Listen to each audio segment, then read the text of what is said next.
அரசியலை விட்டு விலகுகிறேன். ராமதாஸ் அறிவிப்பு. இனி எல்லாம் அன்புமணிதான். அதிருப்தியில் தொண்டர்கள்.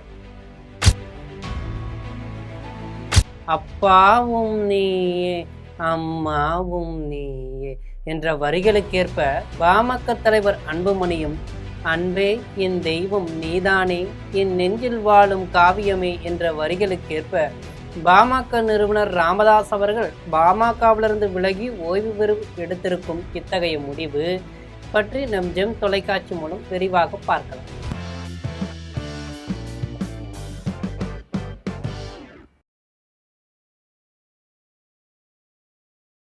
என் வாழ்க்கை என்னும் தீபமே, உன்னை காணும் வரையில் கண்ணில் நீரை கண்டேன், உன்னை கண்ட பின்னாடே கண்ணீர் மாறி போனதே வரிகளுக்கேற்ப அப்பன் ராமதாசும் மகன் அன்புமணியும் நடத்திய சண்டை எனும் பாச போராட்டத்தில் ஒருவருக்கொருவர் கண்ணீர் விட்டு இன்று அரசியலில் இருந்து விலகுகிறேன் என பாமக நிறுவனர் ராமதாஸ் அறிவித்திருக்கார். நான் இதுவரை கட்டி காத்த பாமகவை இனி என் அன்பு மகன் அன்புமணி பார்த்து கொள்வார். மக்களுக்காக ஓங்கி ஒலித்து கொண்டிருந்த எனது குரல் இனி அரசியல் மூலம் ஒலிக்காது, அரசியலே இனி தலையிட மாட்டேன் என்று தனக்கு எதுக்கு வெட்டி வீராப்பு என்று தன் மகனுக்கு அரசியலில் வழியை விட்டுவிட்டு ராமதாஸ் ஓய்வை அறிவித்திருக்கிறார். இனிப்பூட்டும் வகையில் தனது 88வது பிறந்த நாளை ராமதாஸ் கொண்டாடுவது அவர் தொண்டர்களிடையே மகிழ்ச்சியூட்டும் வகையில் இருந்தாலும் அதிர்ச்சியூட்டும் வகையில் ராமதாஸ் அரசியல் துறவரம் மேற்கொள்வதாக தெரிவித்திருப்பது வேதனை அளிப்பதாக அவரது தொண்டர்கள் தெரிவிச்சிருக்காங்க.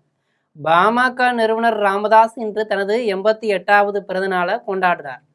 பிறந்த நாளை ஒட்டி அவரை தைலாபுரம் வீட்டிற்கு சென்று சந்தித்த அன்புமணி தன்னை வளர்த்து அரசியலில் உயர்ந்த நிலைக்கு தன்னை ஆளாக்கிய தன் தந்தைக்கு வாழ்த்தும் தெரிவிச்சிருக்கார். பாமகவில் எளியும் பூனையுமாக இருந்த அன்புமணி மற்றும் ராமதாஸ் அவர்களுக்கு ஏற்பட்ட கருத்து வேறுபாடு பிரச்சனை சமீபத்தில் முடிவுக்கு வந்த நிலையில அரசியலில் இருந்து விலகுவதாக ராமதாஸ் அறிவிச்சிருக்கார். இனி அரசியலே பேச மாட்டேன் எனவும் அரசியல்ல தலையிடவே மாட்டேன் என்றும் கூறியிருக்கார். மேலும் அரசியலை இனி அன்புமணி பார்த்து கொள்வார் என்றும் ராமதாஸ் அறிவிச்சிருக்கார். பாமக நிறுவனர் ராமதாஸுக்கும் அவரது மகன் அன்புமணிக்கும் இடையே கடந்த 2024ஆம் ஆண்டு கருத்து வேறுபாடு இருவருக்கும் அடிதடி என்று போகாத குறையாக இருந்து வந்தது. அந்த ஆண்டு டிசம்பர்ல நடைபெற்ற கூட்டத்தில் பாமகவின் இளைஞரணி தலைவர் நியமனம் தொடர்பாக ராமதாஸுக்கும் அன்புமணிக்கும் இடையே மனஸ்தாபம் ஏற்பட்டுச்சு. இந்த மோதல் நாளுக்கு நாள் அதிகரித்த நிலையில இருவரும் தனித்தனியே நிர்வாகிகளை அறிவிச்சிருக்காங்க.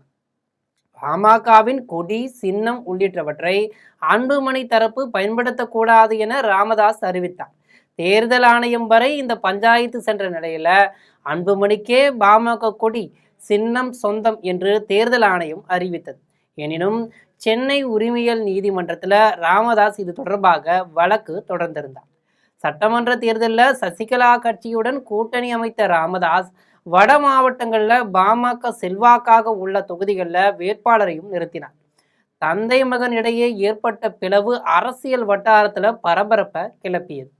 சட்டமன்ற தேர்தலில் பாமக அங்கம் வகித்த தேசிய ஜனநாயக கூட்டணி ஆட்சியை பிடிக்க முடியாமல் 3வது இடத்துக்கு தள்ளப்பட்டது. தேர்தல் முடிவுகளுக்கு பிறகு தமிழக அரசியல்ல பல திருப்பங்கள் ஏற்பட்ட நிலையில பாமகவிலும் தந்தை மகன் இடையே ஏற்பட்ட மோதல் முடிவுக்கு வந்தது. தந்தையின் 61வது திருமண நாள் விழாவில் அன்புமணி பங்கேற்றார். அப்போது ராமதாசும் அன்புமணியும் பரஸ்பரம் ஆரத்தழுவி கண்கலங்கினார்கள். இதன் தொடர்ச்சியாக ராமதாஸ் அன்புமணி இடையே ஏற்பட்ட மோதல் முடிவுக்கும் வந்தது. இதையடுத்து அன்புமணிக்கு எதிராக தொடர்ந்த வழக்கையும் ராமதாஸ் வாபஸ் பெற்றார். இந்த நிலையில ராமதாஸ் பிறந்தநாள் விழாவில் அன்புமணி பங்கேற்றார். திண்டிவனத்தில் நடைபெற்ற இந்த நிகழ்ச்சியில் அரசியலில் இருந்து ஓய்வு பெறுவதாக அறிவித்தும் இருக்கிறார்.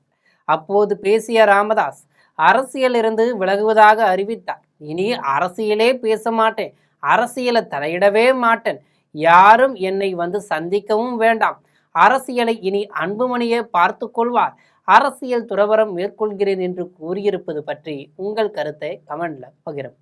பாமக எனும் அன்பு கோயில் கட்டி உன்னை அதில் வைத்தேனே, ஆயுள் உள்ள வரைக்கும் உன்னைத்தானே பாடுவேன் என்ற கருத்தை குளிர்ச்சியூட்டும் விதமாக அன்புமணிக்கு பாமக நிறுவனர் அளித்திருப்பதால் அவரது தொண்டர்கள் அதிருப்தியால் இருக்கையில் அவரது நிர்வாகிகள் எந்த கட்சிக்கு தாவுவார்கள் என்பதை பொறுத்திருந்து பார்க்கலாம்.